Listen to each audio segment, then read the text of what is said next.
Hi, guys. Welcome back for our daily practice questions. As always, I like to first get into my introduction and disclaimer before getting started with our questions for today. So, for those of you who are familiar with me, hey, y'all. For those of you who are new here, welcome, welcome, welcome. I'm Dr. Brittany Weinstock. I am a family nurse practitioner, and I am the founder and CEO of the Nursing Studio. I provide resources, tools, review courses, review books, review videos, Q banks, one on one sessions, and more to assist nurses as well as nurse practitioners with success on their boards as well as in practice. I've been doing this since 2015, assisting nurses and nurse practitioners internationally with exam success. I have maintained a 99% pass rate on all of my review courses since 2015 and a 100% pass rate on my one on one sessions. I have helped thousands of nurse practitioners to date and look forward to working with many more of you guys. Now, my disclaimer reminder that I always like to go over is that y'all know there's no absolutes in medicine, right? We treat on a patient by patient basis, and any of the questions that you see here, I have designed and created based on the current guidelines that are being tested on the ANCC as well as AAMP exam. Now, any of my videos where I'm teaching on things that we currently do in practice, I will always say that so there's no confusion. So, with that being said, let's get into question number one for today. As we continue with our hypertension series, let's hit these questions. Question number one states, a 42-year-old African American male presents to the office today for follow-up. Upon examination, the nurse practitioner notes that his blood pressure is elevated. Today, his blood pressure is 146 over 92. Lab results show sodium is 140, potassium is 2.8. The patient denies any past medical history. He denies any known allergies. How should the nurse practitioner treat? Is it A, continue to monitor, the patient is healthy and no treatment is warranted? B, initiate lifestyle modifications and chlorothalidone? C, initiate lifestyle modifications and amlodipine?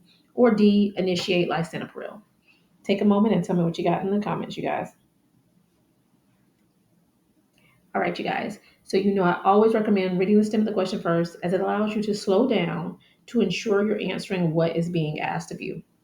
Here, the stem of the question states, how should the nurse practitioner treat?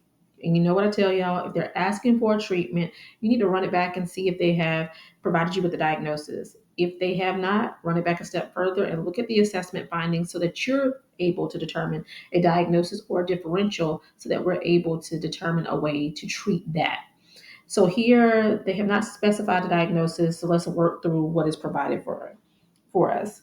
So, I'm telling you, when you're working through the assessment findings, look at three of these factors. Have they provided you with an age, a gender, and their ethnicity? Because this will help you when determining how to treat, when to treat as well. Okay. So, in this scenario, this patient is a 42-year-old African American male. Those are the three things. So, keep that to the side. The patient is just here for follow up. Nurse practitioner notes that the blood pressure is elevated. The blood pressure is 146 over 92, so we know that's elevated. The lab shows that the sodium is 140. Okay, that's normal, so that's not significant. The potassium is 2.8, so that's low. So we also want to note hypokalemia, right?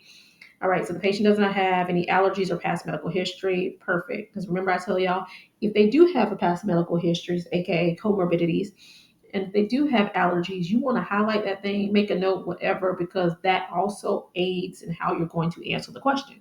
This can rule out certain treatment options or warrant additional treatment options, right? So you want to pay attention to all of those things and make note of that as you are navigating through. You need to know the check boxes that you're going to go through. Do the checklist, okay? And work your way through. So here, I tell y'all with blood pressure, make sure you know when to treat first and then determine how to treat. So when do we need to treat with medication for somebody who is exceeding a blood pressure of 140 over 90? So if they're healthy and exceed 140 over 90, they need treatment. Everybody exceeding 140 over 90 is going to need treatment, right? Because if they have comorbidities, we don't want them to exceed that 130 over 90 range, or we're going to start treating with medication, right? So this person does not have any comorbidities. Their blood pressure exceeds 140 over 90. They need treatment. Now, the next path is how to treat them, right? And so, I tell you to think of the starting four. But here, we're going to navigate differently because if you remember your assessments, findings, this is an African American male. With the African American population, remember we're going to go with a thiazide or a calcium channel blocker, right? Those are the two treatment options.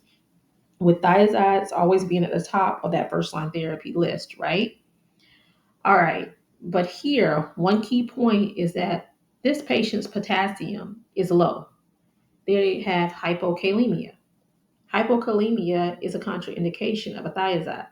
So for this patient, you want to treat with a calcium channel blocker. So your best answer here is C. You want to initiate lifestyle modifications and amlodipine. Amlodipine in PINE, pine is a calcium channel blocker, aka Norvasc. So key points from this. You knew you had to walk the path, first knowing that we needed to treat this person's blood pressure. Second, determining that this is an African American patient, so we're now limiting it down to either a thiazide or a calcium channel blocker because they didn't have any other comorbidities, right?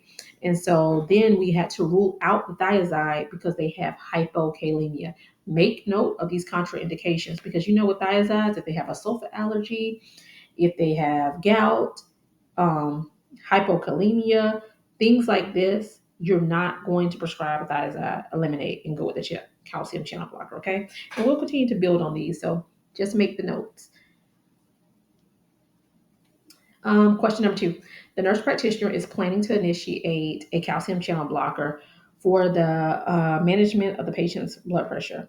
All of the following are contraindications for calcium channel blockers, except is it A, AFib, B, heart block, C, breastfeeding, or D, gout?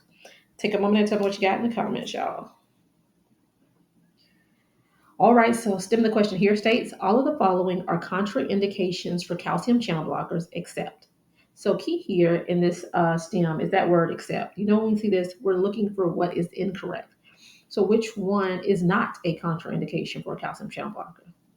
Now, if you don't know anything else about calcium channel blockers, we commonly know that we don't give it when they typically have heart issues, right? So, AFib, you don't want to give a calcium channel blocker. If they have AV heart block, you don't want to give a calcium channel blocker. Okay? If they mention like their ejection fraction is less than 35% or is in that lower scale, you don't want to give a calcium channel blocker. Okay? Um, so, saying that, we know A and B are contraindications. C. So you might get here and say, can you give this if you're breastfeeding? Calcium channel blockers are contraindicated in pregnancy as well as when breastfeeding. Okay, so C is a contraindication. And D, gout. Gout is not a contraindication for calcium channel blockers. Gout is a contraindication for thiazides. Okay, so your best answer here is D, gout. All right, and question number 3, the last one for today. The nurse practitioner and NP student are discussing contraindications of ACE inhibitors. All of the following are contraindications of ACE inhibitors except is it A, renal artery stenosis, B, pregnancy, C, nausea, or D, angioedema? Take a moment and tell me what you got, y'all. All right. So, stem of the question here states all of the following are contraindications of ACE inhibitors, except. So, same thing here. That word except letting us know that we're looking for what is incorrect. So, which one is not a contraindication for an ACE inhibitor? So, renal artery stenosis, that is a contraindication. Pregnancy is a contraindication. Angioedema is a contraindication. Your best answer is C, nausea. That's not a contraindication for ACE inhibitor. Remember, ACE inhibitors end in pril, Pril, like lisinopril. All right, you guys, I hope you found this helpful. As always, be sure to like, comment, and subscribe and share with whomever you may think may find this beneficial as well. But y'all know what to do. Y'all make sure y'all meet me back here. And if you need any of the resources that I do offer, feel free to reach out to the nursing studio by giving us a call at 803-400-6864. You can also shoot a text message to this number or shoot us an email at the nursingstudio, the number 1 at gmail.com. The things that I do offer are my review book. You can get it in an ebook or paperback option. They're both linked in the bio of this channel. If you're looking for a self-paced review that you can utilize independently, I offer that for family and adult Gero. That's also linked in the bio of this channel. If you want to book a one-on-one session, you know I always say reach out by either calling, texting, or email. as the different options of one-on-one sessions. I like to gauge what you truly need to advise you on which one will be best for you. So I always recommend reaching out before booking the session. And then if you're looking for any practice questions to aid in your studying, my Cubase options are also linked in the bio of this channel. All right, you guys, y'all know what to do. Make sure y'all meet me back here. Happy studying. Bye, y'all.